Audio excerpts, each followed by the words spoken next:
ये कहानी है एक ऐसे क्रूर सैन्य तानाशाह की जो अब इस दुनिया में नहीं रहा, जो भारत पाकिस्तान की दोस्ती में दीवार बनकर खड़ा रहा, जो हिंदुस्तानी सरजमी पर पैदा हुआ और बंटवारे के बाद आतंक परस्त मुल्क में जाकर बस गया, जिसने 9 साल तक पाकिस्तान पर राज किया। उसे पूरा हिंदुस्तान करगिल युद्ध के सबसे बड़े विलेन के तौर पर जानता था।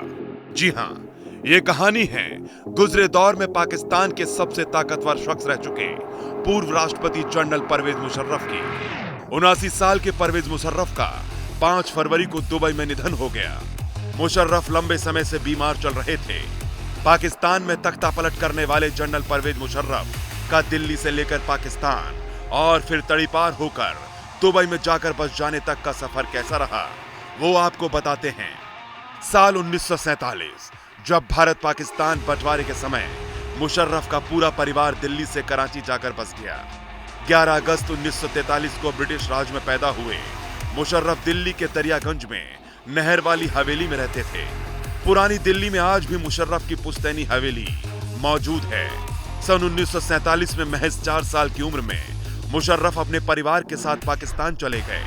18 साल की उम्र में परवेज मुशर्रफ पाकिस्तान आर्मी में शामिल हुए।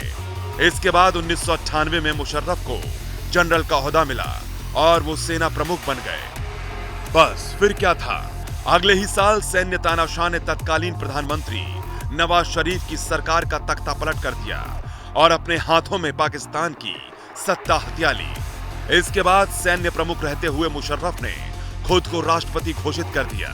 साल 2002 में विवादास्पद जनमत संग्रह के बाद मुशर्रफ 5 साल के लिए राष्ट्रपति बने।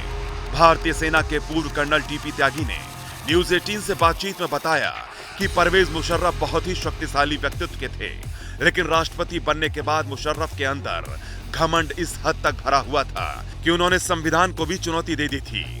इसका नतीजा ये हुआ कि मुशर्रफ पर देशद्रोह का आरोप लगा और उन्हें फांसी की सजा भी हुई, लेकिन बाद में ये सजा हटा दी गई। इसके बाद मुशर्रफ पाकिस्तान से भागकर दुबई जाकर बस गए।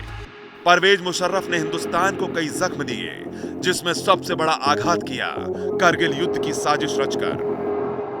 21 फरवरी 1999 का वो दिन जब पूर्व प्रधानमंत्री अटल बिहारी वाजपेयी पाकिस्तान के साथ दोस्ती की इबारत लिख रहे थे, तो उधर पाकिस्तान करगिल जंग की तैयारी कर रहा था।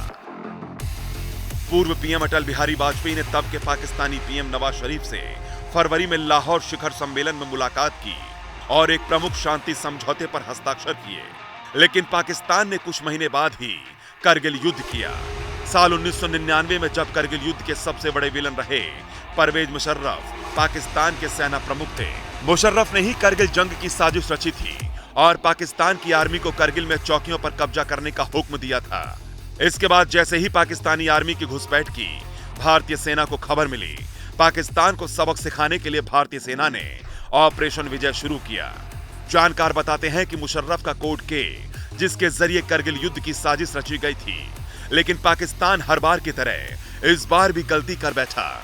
पाकिस्तानी पत्रकार नसीम जहरा की एक किताब फ्रॉम करगिल टू द काउप में करगिल युद्ध की पूरी साजिश का पर्दाफाश किया गया है।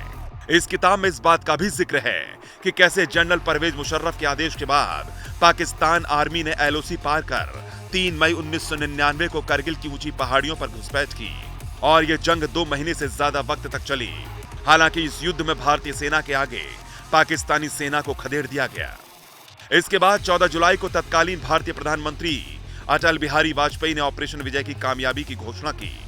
पाकिस्तान के पूर्व प्रधानमंत्री नवाज शरीफ ने भी एक पाकिस्तानी न्यूज़पेपर को दिए इंटरव्यू में कहा था कि 2 देशों की सेना को इस युद्ध में झोंकने के लिए अगर कोई जिम्मेदार है तो वो मुशर्रफ ही थे।